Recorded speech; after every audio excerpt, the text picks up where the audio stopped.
Most homeowners don't think too much about ductwork, but they should.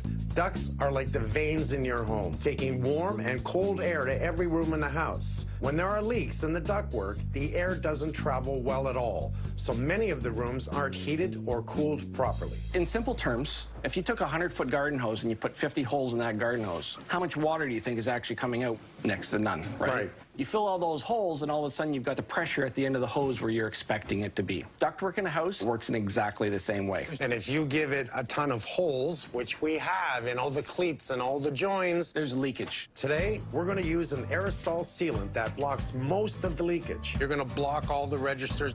You're going to force that sealant into all the ductwork, and wherever the escapes or the leakage is, it will fill those holes. That's right. Let's push start.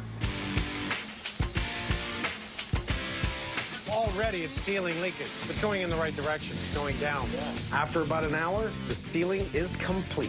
So, it was leaking around 50%. Where are we at? We got it down to 97% reduction in ductwork leakage. 97%. That's sealed. You feeling better?